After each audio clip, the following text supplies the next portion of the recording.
Hey guys, how's it going? My name is Blackblade and welcome back to my channel. Now before I start, I would like to apologize. I know it's been a long time since I made my last video a couple of months ago, I believe.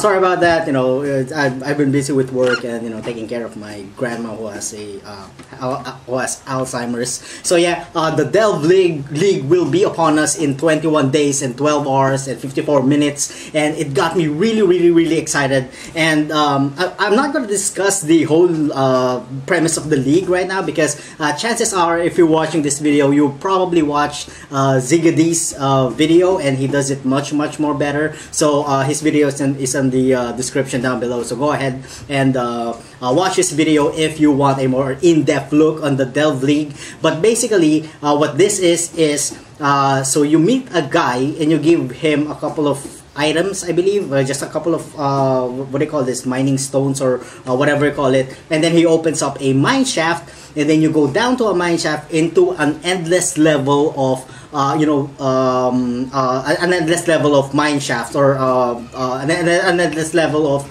mines basically. And what happens is, it doesn't really have an end up until you reach a point where the monsters just hit you probably so hard that you can't really progress anymore. And then there's going to be checkpoints, and there are still some questions that I had in mind.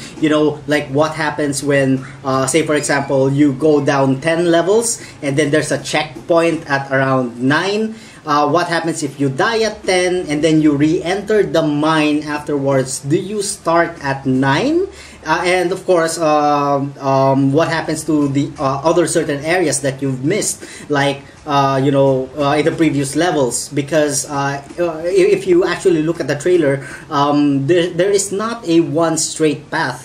The mines actually go into several tunnels left and right. So how about that? Plus, one of the questions that I also have is that you're basically following a cart which has a light, that which if you move outside of the light, there's going to be darkness, and this darkness is going to apply a damage over time effect, which will kill you. So what happens through all of the other forks in the area if the cart only goes like in one direction? I mean, there's a lot of questions, but of course we're gonna know if the Delve League starts. But one of the things that really got me so excited about this league is this new amulet, which is the Primordial Chain. I mean, just look at that. It's beautiful. I'm one of those Path of Exile builders who really love Golem. I love Golem so much, and as you can see, we can summon up to 3 additional golems at a time. If I'm understanding that correctly, currently the maximum golems that we can summon is like 7, right? If we go the elementalist path, and then we have two clay shapers, and then we get the anima stone and all of those primordial jewels, we can have 7. So this doesn't tell us that we can, it doesn't tell us that we can't have more than 7 or 1. It just says that we can have 3 additional golems at a time.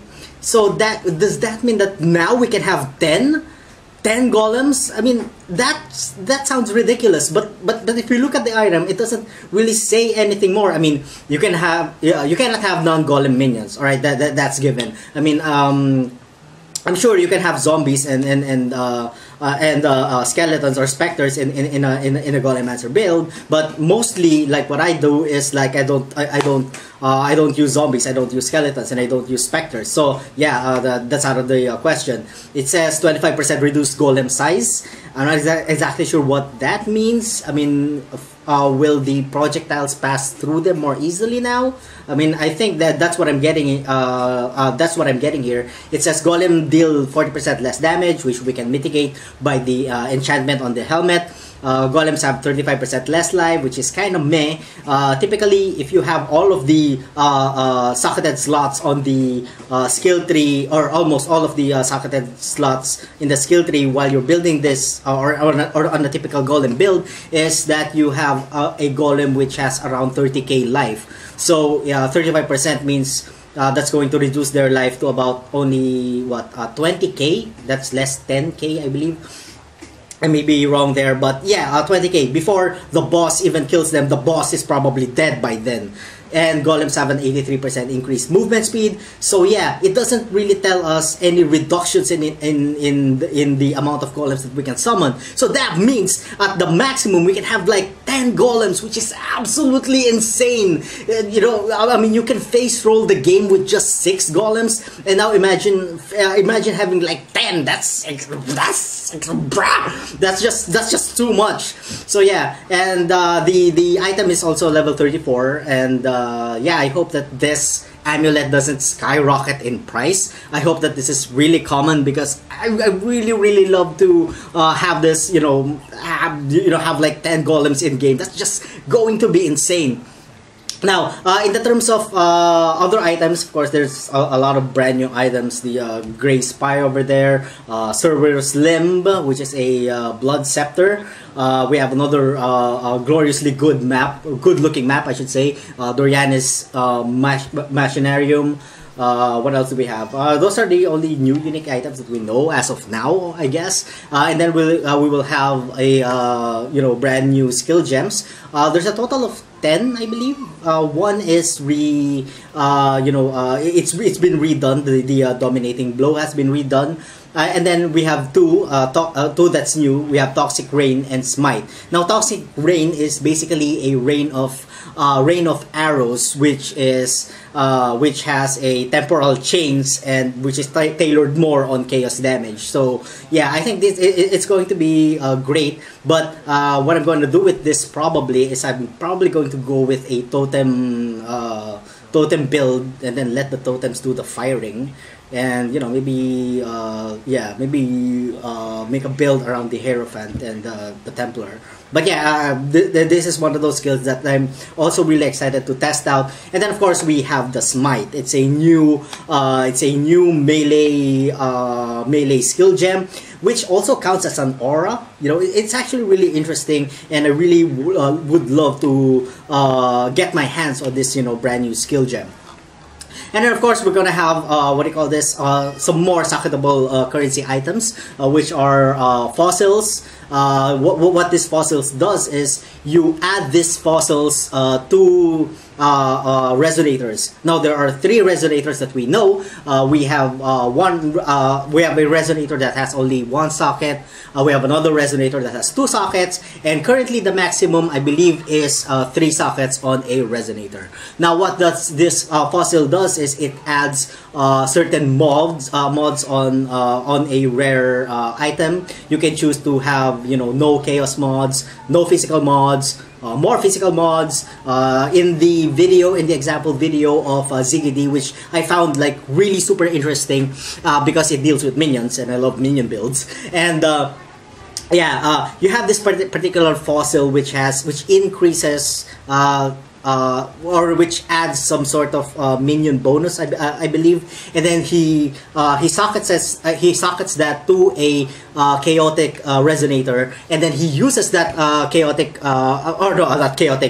then he uses that particular resonator on a rare sword or rare dagger, I believe. I kind of forget. Again, watch this video. And then what that did was it added a 93% or 90+% or something percent increase in minion damage. Now that is going to be quite good, because if you think about it, the only reason that you'd want 10 golems is just because of fun, and the other one is you can actually have 9 with 1 clay shaper, and then you could also get 1 rare mace, or rare mace, and then add that particular mod which increases the minion damage. So you can have a 93% or 90+% increase in minion damage with the other hand, while having another minion on your hand. So the total minion could be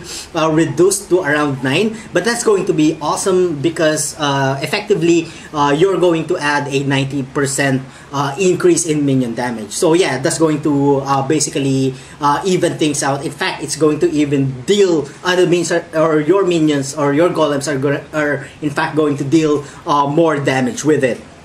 So there's a lot of things in here that I really want to delve into, but that's all we know for now. Of course, we're going to have the time worm reliquary. Of course, we're going to have the time worm reliquary. Oh God, this is the second time I can't pronounce it.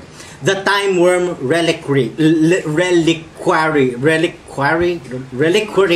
Fuck it.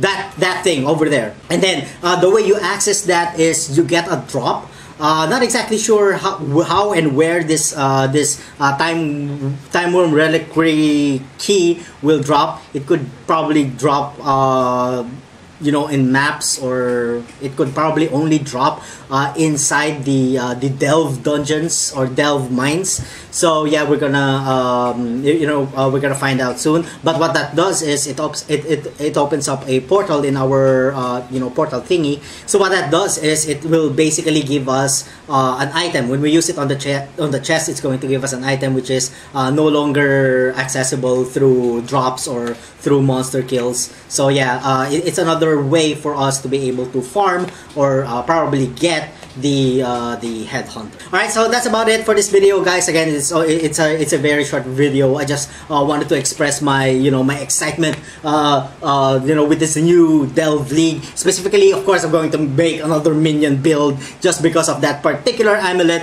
And if you guys find it first before I do, please don't hesitate to donate it to me, or I'd buy it to you. But I'm really hoping that it doesn't get really expensive.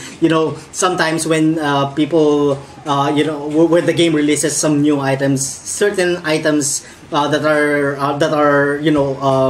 are really this good could be so expensive. So yeah, maybe 5C or 10C will already suffice. Alright, so that's about it for this episode, guys. Again, let me know what you guys think about the Delve League in the comment section down below. And thank you all so much for watching. If you guys enjoyed the content, don't forget to like, comment, and subscribe. And as always, I'm gonna see you guys on the next part of my video. Have a good one.